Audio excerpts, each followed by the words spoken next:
Film की शुरुआत में न्यूयॉर्क के एक शानदार पेंटहाउस का दृश्य दिखाई देता है, जिसमें आधुनिक कला की कई कृतियां सजी हुई हैं। इमारत के पास एक हेलीकॉप्टर की आवाज़ सुनाई देती है और निमो नाम का आदमी पेंटहाउस में पहुंचता है। निमो को अपनी टीम के हैकर से मदद मिलती है ताकि वो अपनी मिशन को 7 मिनट में पूरा कर सके। उसकी टीम ने उसे पेंटहाउस से जितना हो सके उतना सामान चुराने का निर्देश दिया है। निमो बिना समय गंवाए पेंटहाउस में घुसता है और वह शीला की 2 प्रमुख कलाकृतियों को चुराने में सफल हो जाता है। जब वो एक दीवार पर टंगी तस्वीर के पास से गुजरता है तो वह एक पल के लिए रुकता है। फिर वो मास्टर बेडरूम में जाता है, जहां वह उम्मीद करता है कि शीला की स्वचित्र होगी, लेकिन स्वचित्र वहां नहीं मिलता। फिर वो वीडियो इंस्टॉलेशन रूम में जाकर देखता है, लेकिन वहां भी कोई पेंटिंग नहीं मिलती। समय बहुत कम होता है, अब केवल 4 मिनट बाकी रहते हैं और रेडियो पर उसे निर्देश मिलते हैं कि वह जो कुछ भी ले सकता है उसे लेकर बाहर निकल जाए। फिर निमो पेंटहाउस के स्मार्ट होम कंट्रोल पैनल तक जाता है और अपनी टीम से एक्टिवेशन कोड मांगता है, लेकिन जब वो कोड डालता है तो सिस्टम में एक बड़ी खराबी आ जाती है और पेंटहाउस में अलार्म बजने लगता है। अब निमो फंस जाता है, उसकी टीम घबराई हुई है और वे नियंत्रण खो बैठते हैं। हैकर इसे ठीक करने की कोशिश करता है, लेकिन असफल हो जाता है और टीम उसे अकेला छोड़ने का फैसला करती है। निमो स्मार्ट डिवाइस से छेड़छाड़ करता है, लेकिन इससे कोई फर्क नहीं पड़ता, बल्कि स्थिति और बिगड़ जाती है। अलार्म बंद करने का कोई तरीका नहीं मिलने पर वह पेंटहाउस के स्पीकर को नष्ट करने की कोशिश करता है ताकि शांति मिल सके। अब निमो मुख्य दरवाजे को तोड़ने की कोशिश करता है, लेकिन उसे पता चलता है कि दरवाजा बहुत मजबूत है। वो हताश होकर रसोई में जाता है और खाने के लिए कुछ ढूंढता है। वहीं टीवी पर इमारत के विभिन्न हिस्सों की लाइव निगरानी देखने को मिलती है। अंत में वो एक कमरे में जाकर रात बिताने का फैसला करता है। अगले दिन निमो को एक हेलीकॉप्टर की आवाज़ सुनाई देती है और वो तुरंत दौड़कर देखता है कि शायद उसकी टीम आ रही है, लेकिन जब वह हेलीकॉप्टर उसे दूर से गुजरते हुए देखता है तो वह निराश हो जाता है। फिर वह बालकनी से एक घायल कबूतर को देखता है जो धीरे धीरे मर रहा होता है। इस दृश्य को देख उसे और अधिक परेशानी महसूस होती है। तापमान लगातार बढ़ता जा रहा है और गर्मी असहनीय होती जाती है। निमो पेंटहाउस के चारों ओर देखता है और उसे एक चौकोर आकार का रोशनदान दिखाई देता है। वो फर्नीचर को खींचकर एक टावर बनाने की कोशिश करता है ताकि वो स्काईलाइट तक पहुंच सके। फिर वो कुछ देर आराम करता है और नहाता है, लेकिन उसे एक छोटा सा बगीचा भी मिलता है। जब वो बगीचे की नली खींचता है तो देखता है कि उसमें कोई पानी नहीं है। अब उसे अपनी प्यास बुझाने और खुद को ठंडा करने के लिए बर्फ खानी पड़ती है। अगले दिन वो फिर से टावर का निर्माण जारी रखता है और इसे स्थिर करने की कोशिश करता है ताकि यह गिर न जाए। वो ध्यान देता है कि स्मार्ट मॉनिटर की मदद से तापमान कम करने का प्रयास असफल हो जाता है। इसी दौरान वह लाइव निगरानी पर एक क्लीनर को देखता है जो खाने के लिए कुछ खा रहा है। वो थोड़ी देर के लिए उसे देखता है, लेकिन फिर खुद को याद दिलाता है कि उसे खुद को इस हालत से बाहर निकालने के लिए काम करना है। निमो ने एक कंसर्व खोला, लेकिन उसे खोलते समय हाथ में कट लग जाता है। वो खून बहने से रोकने के लिए अपना हाथ पानी में डुबोकर उसे अपनी शर्ट से लपेटता है। इसके बाद वो फ्रीजर की तलाश करता है और रोते हुए उसका सिर फ्रीजर में डालता है, क्योंकि वो स्मार्ट पेंटहाउस में जीवित रहने के लिए संघर्ष कर रहा है। रात को वो बालकनी के पेड़ के नीचे उस मृत कबूतर को देखता है और फिर अगले दिन खाता है। जब वो रसोई में बंद दरवाजा खोलने की कोशिश करता है तो उसे खाने का एक भंडार मिलता है। फिर वो बगीचे की नली से पानी बहता हुआ सुनता है और दौड़कर उस पानी को पीने लगता है। बाद में निमो एक बिस्तर और कुर्सी लेता है जिसे उसने टावर को सुरक्षित करने के लिए इस्तेमाल किया था और उसका निर्माण पूरा कर देता है।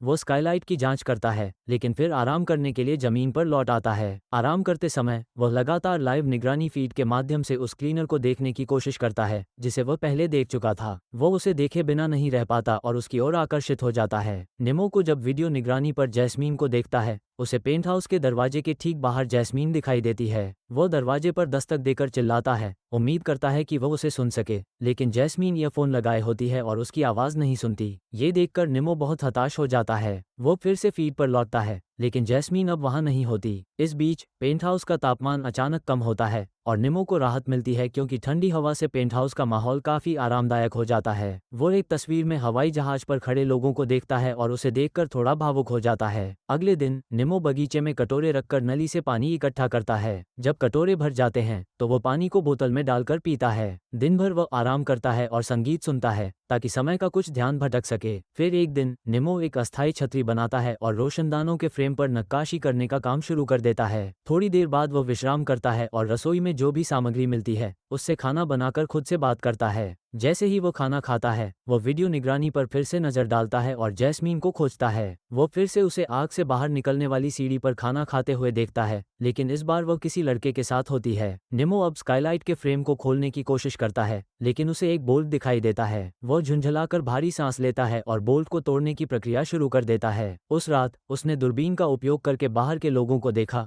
और वह महसूस करता है कि उसका दिमाग अब थोड़ा सा खराब होने लगा है, क्योंकि वह इतने समय से अकेला था, जहां न तो कोई बात करने वाला था और न ही किसी से मिलने का मौका। अब निमो ने फैसला किया कि ठंड बढ़ने से पहले उसे तापमान को नियंत्रित करने के लिए स्मार्ट पेंटहाउस के मॉनिटर को ठीक करना होगा। निमो को ये समझ में आता है कि उसके रेडियो की बैटरी खत्म हो रही थी और उसे ये सोचकर बहुत निराशा हुई कि उसके दोस्त अब उसकी मदद नहीं करने वाले। उसकी आंखें खोली और दीवार पर कुछ अजीब सा देखा, जहां एक घेरा बना हुआ था। उस पर ध्यान देकर उसने स्काईलाइट फ्रेम के बोल्ट को तोड़ने के लिए अपने ब्रेक के दौरान वहां जाने का फैसला किया। वो फिर से जैस्मीन को देखता है और उसके बाद बालकनी में एक कबूतर को देखता है। वह कबूतर से बात करता है और उसे बताता है कि वह डैनी के पास जाए और उसे बताए कि निमो पेंटहाउस में फंस गया है, ताकि डैनी उसकी मदद कर सके। निमो अब पेंटहाउस के मालिकों की तस्वीरों के फ्रेम के साथ छेड़छाड़ करने लगता है। उसने मास्टर बेडरूम में अलमारी खोली और देखा कि एक हरी रोशनी दीवार से रिस रही थी। उसने दीवार को खोला और एक तंग गलियारे में प्रवेश किया। वहां उसे वो स्वचित्र मिल गया जिसे वह ढूंढ रहा था। जब उसने कमरे में चारों ओर देखा तो कुछ ऐसा देखा जिसने उसे बहुत डराया। शांत होने के बाद वह वापस उस गुप्त कमरे में जाता है, जहां दीवार पर वो अंधेरे कमरे में एक पत्थर की मेज पर पड़े शरीर के पास जाता है और उसे छूने पर पता चलता है कि वह केवल एक डमी है। निमो को ये देखकर निराशा होती है कि वह डर के कारण डमी को मेज से धक्का देता है। फिर वो एक बॉक्स में स्वर्ग और नर्क के विवाह का संकलन पाता है। उसने गुप्त कमरे से बाहर निकलने से पहले कोलाज और स्वरचित्र दोनों को ले लिया। रात के समय निमो दीवार पर एक पेंटिंग बनाने और उसे नकल करने की कोशिश करता है। फिर वह निगरानी कैमरे पर जैस्मीन को देखता है, जो पेंटहाउस के मुख्य दरवाजे के बाहर बैठी होती है।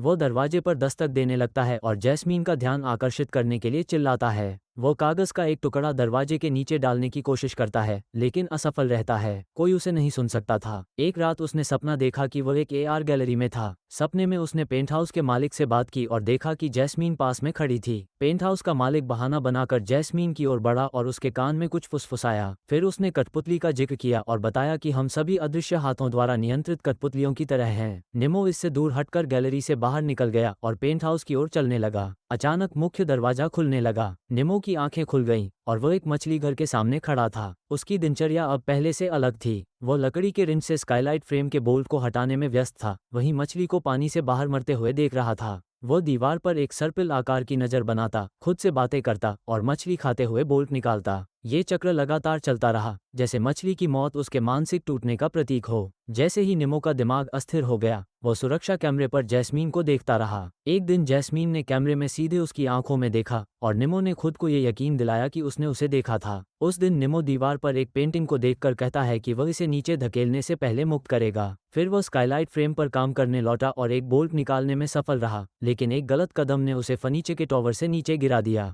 रात के समय जब वो आराम कर रहा था, उसने बाहर आकाश में सुंदर आतिशबाजी देखी। तभी उसकी नजरें अपने पीछे गईं और उसने देखा कि जैस्मीन खड़ी है, उसे देख रही थी। उसके हाथ उसकी त्वचा पर घूम रहे थे, बिना उसे छुए। जैसे ही जैस्मीन प्रकट हुई, वह गायब हो गई। निमो ने अपना सिर पीछे कर लिया, ये जानते हुए कि यह सब उसकी कल्पना थी। निमो लंगड़ाता हुआ शीशे के पास गया, अपने टूटे पैर और होठों पर लगे घाव को सहलाते हुए। उसे पेंटहाउस के मालिक का भ्रम हुआ कि उसने अपना सिर सिंक में पटक दिया है। जब वो उठा तो उसके नाक और मुंह से खून बह रहा था। वो छत की ओर देखा, जहां एक सेंसर सूरज की रोशनी की एक किरण दीवार पर उसके चित्रों पर डाल रहा था। फिर उसने उन चित्रों को जलाने के लिए एक आवर्धक कांच का इस्तेमाल किया। निमो ने एक मशाल बनाई और उसे सेंसर के पास रखा, जिससे पेंटहाउस के अंदर पानी गिरने लगा। वो मदद के लिए चिल्लाता हुआ मुख्य दरवाजे की ओर भागा, उम्मीद करते हुए कि किसी को इस पर ध्यान मिलेगा, लेकिन ऐसा कुछ नहीं हुआ। पेंटहाउस में एक स्मोक अलार्म था, जो चालू हो गया और पूरे पेंटहाउस में पानी भर गया। टीवी भी टूट गया, जिसका मतलब था कि अब वो जैस्मीन को नहीं देख सकता था।